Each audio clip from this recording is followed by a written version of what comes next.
Hello guys and welcome to a brand new video. In this video I'm gonna share with you the only settings you need for Modern Warfare 2 and Warzone. So without wasting much time, let's get into it. We're gonna start from controller. On the edit button layouts, I play on bumper jumper tactical. I jump with L1 and I crouch with R3. That makes it easier for me to jump shot, drop shots, and just normally play. And I also play like this. With my left hand I play like claw, so I can also ping. But on my right hand I just play normally. On the controller vibration, you want that off. It just messes up with your aim. You don't need that.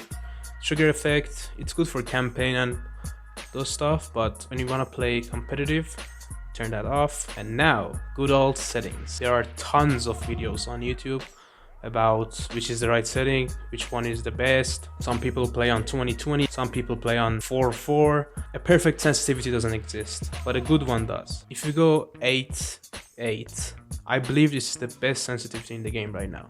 Multiplayer and Warzone.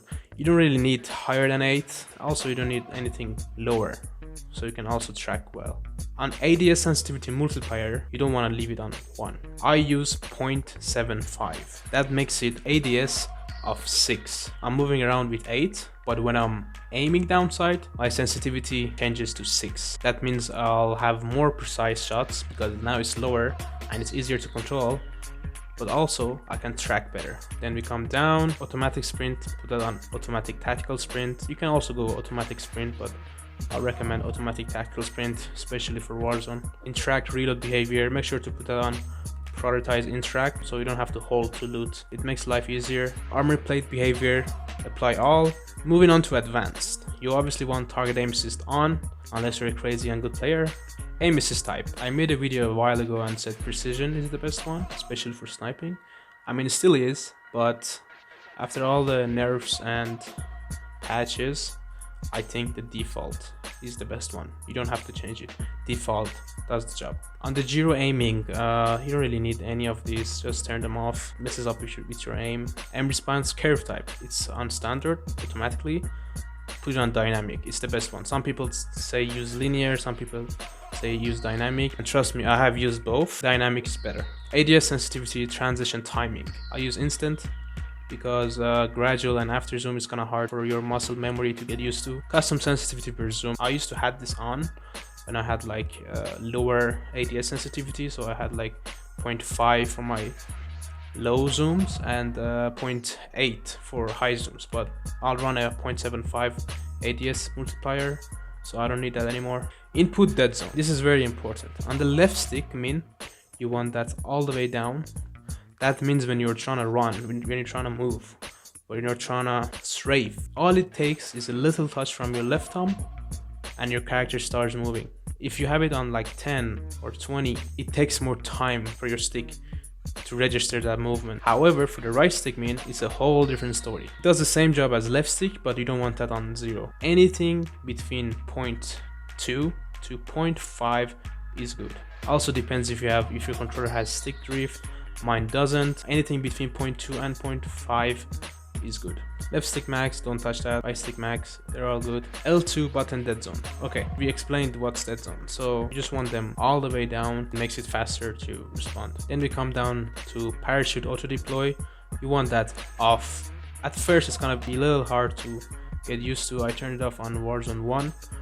I died a couple of times because of it, maybe more than a couple of times, but after getting used to it, it's such an advantage, because when you're diving and you're like parachuting to the ground, you can open your parachute after your enemy. That means you have less animation to go through, so you can shoot the enemy faster, obviously. For weapon mount, exit delay, put that on short. It takes less time to get off the mount when you're getting shot. And that's it for the controller. We go to graphics. Turn on demand texture streaming off. You don't need that.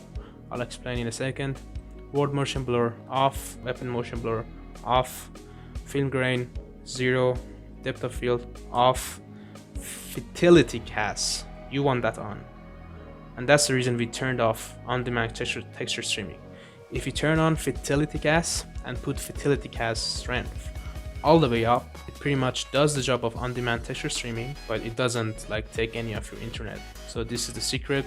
Fidelity cast on, strength all the way up to 100. It makes your game absolutely look much better. On the field of view, I have tried everything. I have tried 80, I have tried 120, I have tried 100, but the best one in my opinion is 110. You get best of the both worlds. You get less visual recoil because it's still higher. Also, your targets wouldn't be that much small because it's not 120. For the ADS field of view, make sure it's affected, and weapon field of view, put it on wide. That makes it look like you have less recoil. First person camera movement, make sure it's 50%. You don't want any camera shake. Safe area, make sure it's all the way down. So what it does is, when you want to look on your map, you don't have to look all the way to the corner. It takes less time for your eyes to check the map. For the audio, I use headphone bass boost. I think it's the best one to hear footsteps. Master volume, I'll leave that on 100. Music, nope, don't want that. 0. Dialogue, 0. Effect, 100. Footsteps considered to be effects, so leave it on 100. Hit marker, doesn't really matter. Voice chat volume, 50 is good. Microphone volume, make this lower. This game for some reason is like the microphones are like super loud. You don't want to ear rape your friends, put it on like 50 or something. Also, you can test microphone so you see if it's good. Okay, on the interface, come down to color customization and put the color filter on filter 2.